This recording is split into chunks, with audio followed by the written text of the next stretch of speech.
pros and cons of hauling oversized loads. As you can see, this one's a little bit wide, and I prefer long loads. Wide loads aren't too bad. This one here is about 11 foot wide. Not bad at all, but there are several pros and cons about hauling oversized loads.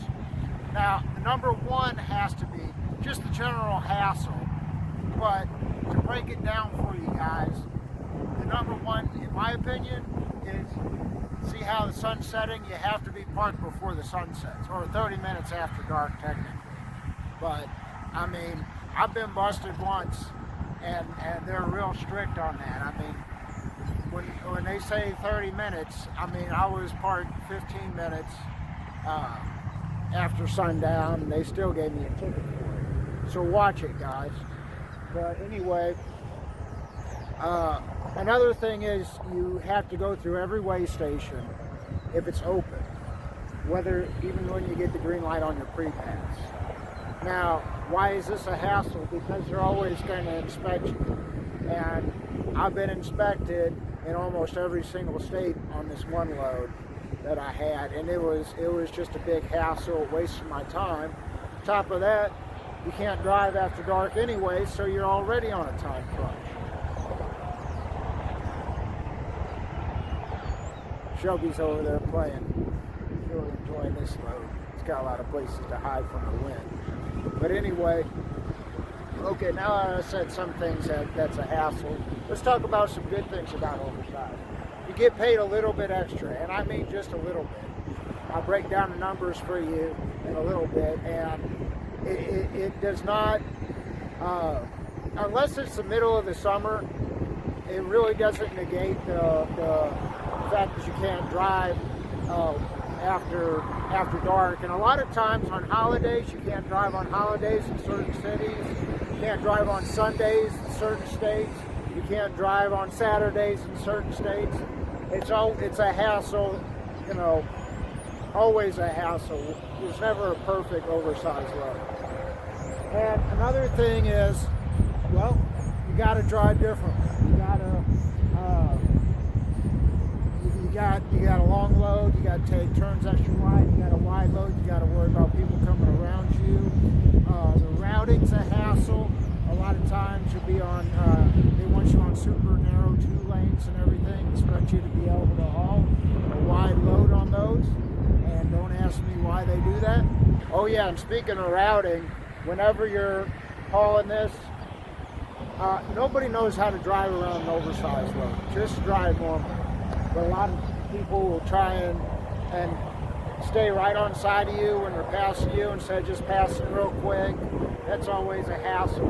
But another good thing about hauling oversize is, yeah, you have to park before the sun's down, so it's usually not that hard finding a parking spot. But as you can see, I'm not parked in a regular parking spot, and most truck stops and truckers are very lenient about where you park. When you're oversized, obviously you can't park just anywhere. But going with that, you also can't just park anywhere. So a lot of times you won't be able to make it to a truck stop. So have plenty of food in your truck. Make sure you take a shower when you can. Going on with what I said earlier, a lot of times they'll tie you up at the weigh station. So that's even less time that you have. A lot of times you'll just have to be able to pull off on a little pull-off, and that's the best you could do for the night. And if it's in the middle of winter, you might have to park there for 14 hours while it's dark, depending on where you're heading. I'm sure Canada is a lot worse in the winter time with the sunlight and everything. I don't know how their oversized laws are. I imagine they're pretty similar.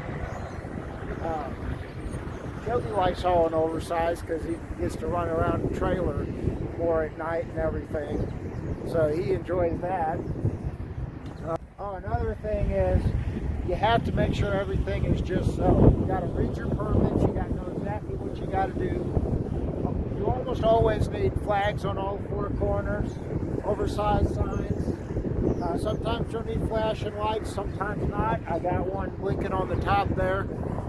So most flatbed companies have a beacon light on the top of their truck for oversize. A lot of companies don't, and a lot of those companies don't even haul oversize, like Maverick I know doesn't.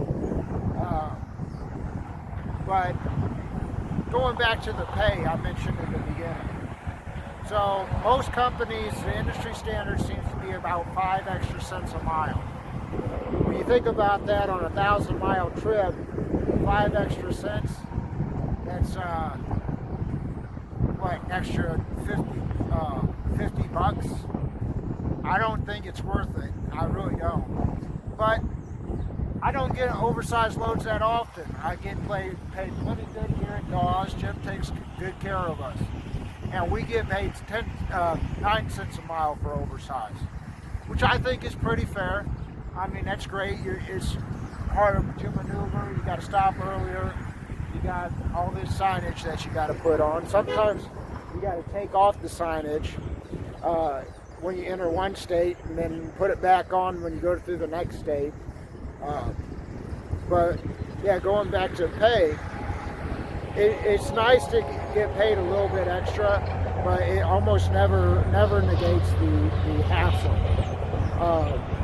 And like I said earlier, in the summertime, usually it's worth it in the summertime, but in the wintertime, it's almost never worth it because you got to park for 15 hours while it's dark.